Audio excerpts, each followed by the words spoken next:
जी पुराने रौद्र रूप में जो है थोड़ा सा दिखे हैं। आपने देखा होगा बकरीद के अवसर पर किस किस प्रकार की हरकतें हो रही थी। वो तो गनीमत है कि सरकार ने पहले से ही कदम उठाए हुए हैं, तब शांतिपूर्ण तरीके से पर्व और त्योहार हो पा रहे हैं। नहीं तो पश्चिमी उत्तर प्रदेश में तो गनीमत थी जी, सब के बारे में बड़ा मुश्किल होता था।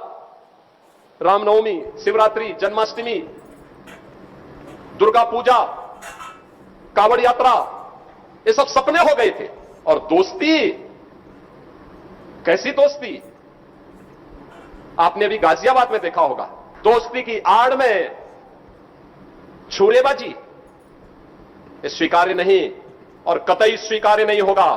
अगर कोई अपनी नालायक औलाद को समझा नहीं पा रहा है तो समझो कि गलती कर रहा है। याद रखना, हमारी संवेदना सामान्य नागरिकों के प्रति है। हम सबको इस बात को ध्यान में रखना होगा कि अहिंसा और करुणा ये मानवता के भूषण है, किंतु शस्त्र उठाना होगा अगर सामने खरदूषण है। भगवान कृष्ण ने भी यही कहा था, परित्राणाय साधु नाम विनाशाय च दुष्कृताम। सज्जनों के लिए योगी जी ने दोस्ती के बारे में कहा है। जो गाजियाबाद में दोस्ती के रूप में जो असद ने दोस्त बनकर इसे गुमराह कर उसको बुलाया और जैसे उसका चाकू मार के हत्या की, उस तरह से उन्होंने अपने इस वीडियो में संदेश दिया है कि भाई जो गलत करेगा उसको उसी की भाषा में जवाब दिया जाएगा, और जो भी ये गफलत में न रहे कि भाई वो क्राइम कर कर सीधा जेल जाएगा, वो जहन्नुम में भी जा सकता है, ये उन्होंने बोला। और उन्होंने ये भी कहा कि भाई निश्चरहीन करूँ मैं और परित्राणाय साधुना, ये जैसे जो श्लोक उन्होंने बोला है ये कोई आम बात नहीं, बहुत बड़ी बात है। योगी जी पुराने फॉर्म में नज़र आ रहे हैं जो पहले नज़र आते थे, और उन्होंने सख्त क्रिमिनल को ये दिए कि भाई आप क्राइम करके बच नहीं सकते, आपको निपटा ही दिया जाएगा और पेला जाएगा। और वैसे ही असद को सुबह सुबह इनकाउंटर में निपटा दिया गया है। वो पैसा लेकर राज्य छोड़ने के फिराक में था और बस वो भाग रहा था और पुलिस वाले ने गोली मारकर उसको निपटा दिया। और असद के पड़ोसी और रिश्तेदार को जब पूछा गया कि भाई सूर्या को असद की तरह चाकू मारा गया है, तो उन्होंने कहा हमें क्या पता, हमें तो कोई जानकारी नहीं था, ऐसा कुछ हुआ था क्या, ये तो हमको जानकारी ही नहीं है, ये सब बोल रहे थे। और योगी जी ने साफ संदेश दे दिया कि भाई जो जैसा होगा उसकी तरह से निपटा जाएगा। सज्जन की तरफ सज्जन के साथ सज्जन की ही और दुर्जन के हिसाब से दुर्जनता ही दिया जाएगा जवाब, क्योंकि इतना बड़े प्रदेश को बिना सुरक्षा के और उसी की भाषा में जवाब दिया बिना इतना बड़े प्रदेश को चलाया नहीं जा सकता। ये योगी जी का सख्त हिदायत है और उनका रौद्र रूप वापस चालू हो गया है। जो चुनाव मतलब सीएम बनने से पहले वो बहुत रौद्र रूप में थे और ज़बरदस्त तरीके से उनका भाषण सबको पसंद आ रहा है। बात पूछना चाहता हूं पाकिस्तान से, उस मजहबी निर्ममता के शिकार इन पाकिस्तानी विस्थापितों के बारे में, या देश भर में फैले हुए उन विस्थापितों के बारे में इन मौलाना और मौलवियों की कभी आवाज नहीं निकली, कभी नहीं निकली। कितना अच्छा होता ये बोलते कि इनकी संपत्ति को वहां पर उन कट्टरपंथियों ने कब्जा किया है, या वक्त के नाम पर जिन्होंने यहां के हिंदुओं की जमीन को कब्जा किया है, इन विस्थापितों को हम दे रहे हैं, फ्री में देने की घोषणा करते तो हम मानते कि हाँ ये कुछ इनकी कुछ संवेदना है। लेकिन नहीं, वो दोगला चरित्र जो होता है ना, यही होता है, मुंह में कुछ और पीछे कुछ। एक भी मौलवी ने, एक भी मौलाना ने जब बांग्लादेश में हिराओं का कत्लेआम हो रहा था आज से 6 महीने पहले, 1 वर्ष से लगातार चल रहा था, और जो आंकड़े यहां पर अभी कुंवर सुशांत सिंह ने आपके सामने प्रस्तुत किए, कहां 22% हिंदू आज घट के 7% बांग्लादेश में रह गया, कहां पाकिस्तान में 14% हिंदू मात्र 2% रह गया। ये मौलाना और मौलवी कभी पाकिस्तान या बांग्लादेश की सरकारों की निंदा नहीं करते, कभी नहीं करते। अरे थोड़ा जुमे की नमाज में एक बार यही घोषणा कर देते कि पाकिस्तान घटिया स्तर पर काम कर रहा है, भारत का दुश्मन है, भारत के दुश्मन को उसके ठिकाने पे जाकर के भारत के बहादुर जवान ठीक कार्य कर रहे हैं। जैसा कि योगी जी ने कहा कि मुल्ला मौलवियों को बोलना चाहिए, मुल्ला मौलवियों के सिवा योगी जी, हेमंता विश्वकर्मा और शुभेंदु अधिकारी, ये तीनों नेता ही मुखर होकर ये सब के बारे में बोलते हैं। अगर मुल्ला मौलवियों को इतना ही है तो भाई वक्फ ज़मीन जो वहाँ से स्थापित होकर आए हैं पाकिस्तान बांग्लादेश से, उनको दे देना चाहिए।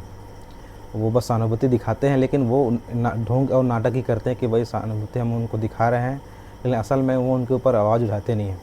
बांग्लादेश तो एक कमी है, पाकिस्तान में उससे ज़्यादा विकट स्थिति है। वहाँ तो एक घटिया कास्टिज्म है, जो छुआछूत मानते हैं और घटिया कास्टिज्म को उनके साथ पानी नहीं पीते।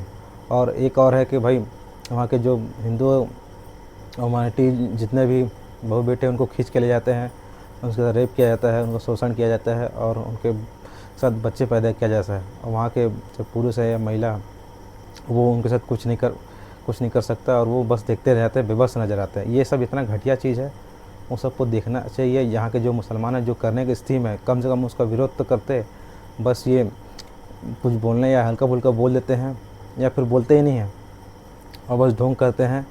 मुल्ला मौलवी को ये सब यहाँ के खुलकर बोलना चाहिए कि भाई इससे गलत हो रहा है, लेकिन वो पाकिस्तान का ही साथ देते हैं। ये हमेशा ही दोगलापन है और उनका यही गद्दारी भारी पड़ती है जो योगी जी ने यहाँ उनको उजागर कर रहे हैं।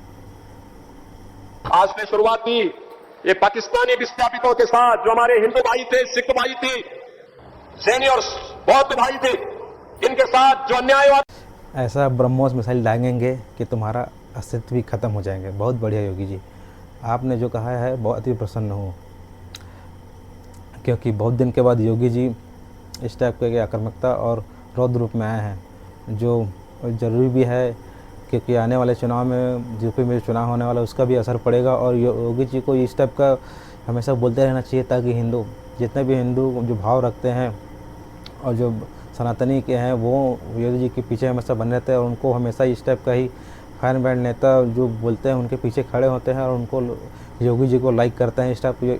इस प्रकार से ही उनको लाइक करते हैं और वो ये सब बोलते हुए ही जो जन भावना है और उनके जो समर्थक है वो दिखना चाहते हैं कि भाई योगी जी पुराने योगी जी की तरह ही नज़र आए और आक्रामकता के अंदाज से वो हमेशा अपने दुश्मन को ललकारते नज़र आए और बहुत बढ़िया से उनको पेले। के लोग क्या कर रहे थे, सपा के लोग क्या कर रहे थे, अन्य लोग, सबके मुंह पे लगाम था। दूसरा, इनके दोहरे चरित्र को देखना हो तो सोचो, ये कार्यक्रम इसलिए संभव हो पाया है क्योंकि देश के यशस्वी प्रधानमंत्री श्री नरेंद्र मोदी जी ने और यशस्वी गृह मंत्री श्री अमित शाह जी ने देश के अंदर सिटीजनशिप अमेंडमेंट एक्ट पास करके सुनिश्चित किया कि पाकिस्तान, बांग्लादेश, अफगानिस्तान, इन सभी देशों में जो भी हिंदू, सिख, बौद्ध, जैनी, इन सबको विस्थापित करके भारत में भेज दिया और भाग करके भारत में आए हैं, शरण लेने के लिए भारत में आए हैं। 5 वर्ष से अधिक का समय हो गया है, तो उन्हें हम भारत की नागरिकता देंगे। याद करिए, एक्ट मोदी जी ने पास करवाया। उन हिंदुओं के लिए दुनिया के अंदर हिंदू, सिख, बौद्ध, जैनियों पर अत्याचार होंगे, कहां जाएंगे ये लोग, कहां जाएंगे? भारत में आएंगे। लेकिन भारत में कांग्रेस ने विरोध किया कि नहीं, इनको नागरिकता नहीं मिलनी चाहिए। ये बांग्लादेशी घुसपैठियों को नागरिकता देने वाले पापी है। ये भारत के खिलाफ द्रोह करने वाले अपराधियों को सम्मानित करते हैं। भारत का विभाजन करने वाली मुस्लिम लीग के साथ मिलकर के केरल में सरकार बनाते हैं। लेकिन हिंदुओं, सिखों, जैनियों और बौद्धों को मिलने वाले अधिकार में इनको एतराज था। ये कांग्रेस ने देश का विभाजन करवाया, इनके पाप के कारण देश का विभाजन हुआ। और देश का विभाजन होने के बाद जो पीड़ित हिंदू, बौद्ध, सिख, जैन यहां आए, उनको कहते हैं इनको नागरिकता नहीं मिलनी चाहिए। आंदोलन किए, बड़े बड़े धरने प्रदर्शन किए, बड़े बड़े प्रदर्शन किए इन लोगों ने। समाजवादी पार्टी, उसने भी प्रदर्शन किए, कहां नहीं होने देंगे। और मोदी जी ने भी ठाना था और हमने भी ठाना था कि हम होंगे, इसको जरूर करवाएंगे, जरूर करवाएंगे। जरूर योगी जी और मोदी जी ने करवाया है और लगे रहिए योगी जी, आप इस टाइप का काम करते रहिए, क्योंकि योगी और मोदी जी ने ही सब चीज़ करवाया है और लगे रहें आप। और एक्चुअल में ये सब पापी लोग हैं और एक्चुअल में ये लोग बोला भी है कि भाई ये पापी लोग हैं। ये वही हैं कि जो भाई जो इतने दिन तक नागरिकता देने में हिचकाते थे और ये पाप समाजवादी और कांग्रेस को हमेशा भारी पड़ा है, इसलिए वो इतने दिन से सत्ता से बाहर है। वो सब दोगलापन के, ये सब चरित्र के कारण ही ये सब चीज़ इन लोग का सहना पड़ रहा है।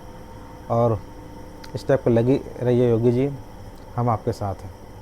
पाकिस्तान से विस्थापित उन हजारों परिवारों को जिनकी संपत्ति पर, जिनकी पुश्तैनी संपत्ति पर पाकिस्तान की मजहबी कट्टरता ने 1946, 47, 48 में जबरन कब्जा करके इन निर्दोष हिंदू और सिखों का कत्लेआम किया था। 1946, 47, 48 बीता, वर्ष दर वर्ष बीतते गए, दशक और दशक बीतते गए, युग में युग बीतते गए।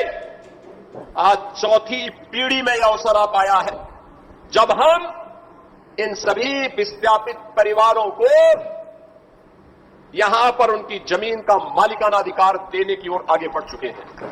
और मुझे प्रसन्नता है, हमारे लिए भावुकतापूर्ण क्षण भी है और आनंद का क्षण भी, कि हम सब यहां पर आज इन विस्थापित परिवारों की, जिनकी संख्या अभी 1645 है, यानी कुल मिलाकर के 8,000 से 10,000 लोगों को आज एक कागज एक साथ उनके परिवार के सदस्यों को प्राप्त हो रहा है। और बहनों और भाइयों, जो शेष बचे हैं उसको दूसरे फेज में वह भी हम करेंगे, उसकी कार्रवाई भी हमारी युद्ध स्तर पर आगे बढ़ रही है। शुरुआत होनी थी, इसलिए मैं आज आपके बीच में आया हूं। ये पाकिस्तान से विस्थापित हिंदू, बौद्ध, सिख और जैन, उनके लिए योगी जी ने जो भूमि अलॉट किया है, और योगी जी ने कहा कि आपको ये भूमि मिलेगी और आप ये ढंग से रहें। और हमने और कई जगह ने रिपोर्टर ने दिखाया कि मजनू के टीला वहाँ पर जो बाहर से विस्थापित होकर आए थे, उनके लिए कई दयनीय स्थिति में उन लोग रहते थे। और केजरीवाल सरकार तो वहाँ पानी वाला भी काट देता था जब केजरीवाल का सरकार था। और सीए के पास होने, जब उस समय सीए पास हुआ था तो उस समय एक बच्ची पैदा हुई थी और उस बच्ची का नाम उसकी माँ ने नागरिकता रख दिया था। इस टाइप का भी कांड हुआ था।